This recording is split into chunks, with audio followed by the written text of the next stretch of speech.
Hello friends, જય માતાજી બધાને. તો ફ્રેન્ડ્સ, આજે હું તમારી સાથે શેર કરીશ ક્રિસ્પી સાથે ક્રન્ચી મગની દાળના ભજીયાની રેસીપી, જેને તમે જરૂરથી ટ્રાય કરજો.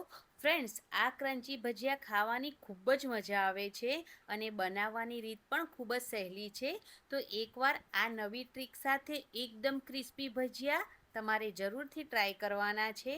સાથે જ આપણે એક ચટપટી એવી ચટણી પણ બનાવીશું.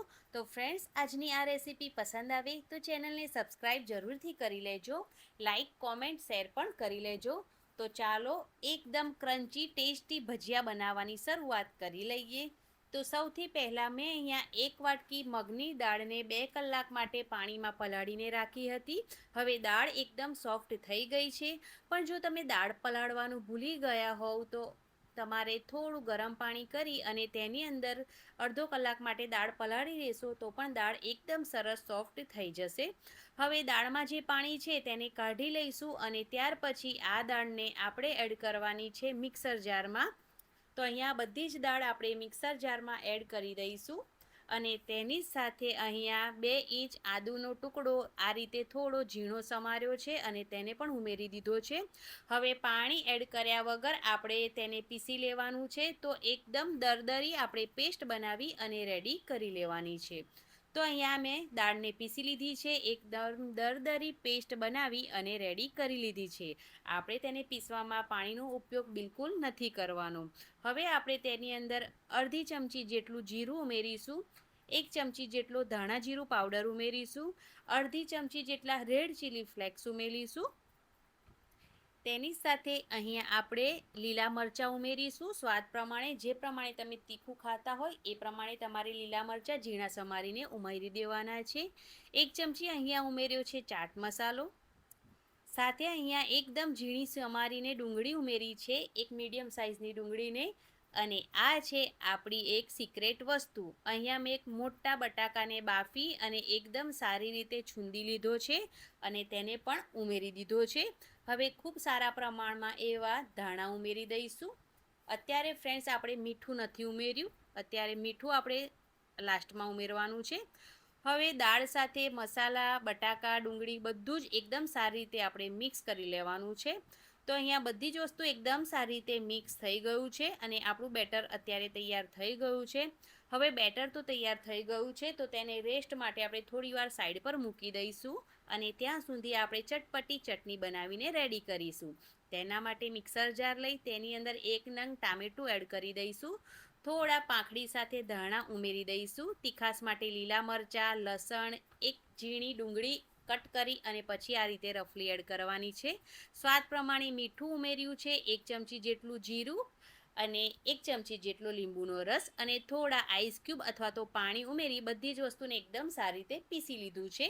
તો આપણી એકદમ ચટપટી ચટાકેદાર ગ્રીન ચટણી બનીને તૈયાર થઈ ગઈ છે.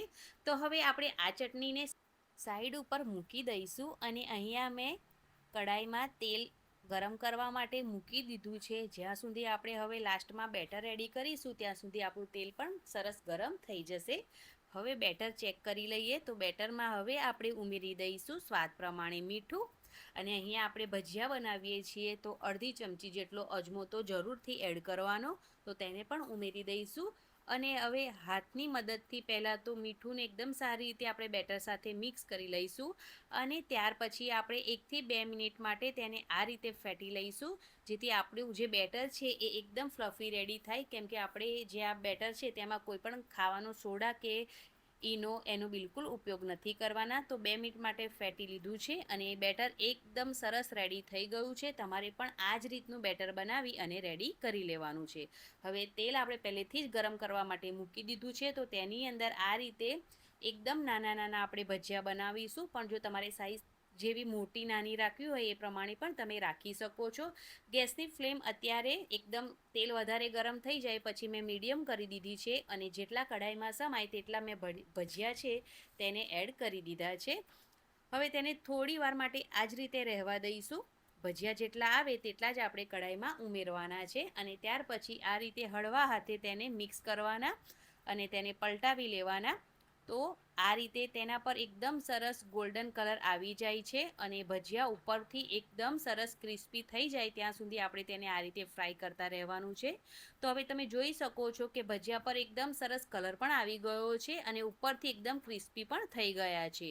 તો આપણો એક બેન્ચ ભજીયાનો રેડી થઈ ગયો છે, તો તેને આપણે તેલમાંથી બહાર કાઢી લઈશું અને આ જ રીતે બાકીના બધા ભજીયા આપણે રેડી કરી લઈશું. તો ચાલો ભજીયાને હવે આપણે સર્વ કરી લઈએ.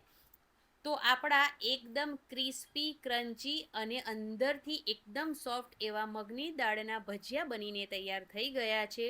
તમે જોઈ શકો છો કે કેટલા ક્રિસ્પી આપણા ભજીયા બનીને તૈયાર થઈ ગયા છે. સાથે થોડા મરચાં તળી લીધા છે અને એકદમ ચટપટી આપણે ચટણી પણ બનાવીને રેડી કરી લીધી છે. તો ફ્રેન્ડ્સ, એકદમ પરફેક્ટ ચોમાસામાં ભજીયા ખાવાની તો બધાને મજા જ આવે, તો તમારે જરૂરથી ટ્રાય કરવાના છે અને રેસીપી ટ્રાય કરો એટલે કોમેન્ટ બોક્સમાં તમારા અનુભવો જરૂરથી શેર કરજો. અને તમને મારી મહેનત થોડી પણ પસંદ આવી હોય તો પ્લીઝ ચેનલને સબસ્ક્રાઈબ કરજો, આ વિડીયોને લાઇક કરજો અને હાઇક પણ જરૂરથી કરજો. આ રેસીપીને વધારે ને વધારે શેર પણ કરજો. Thanks for watching.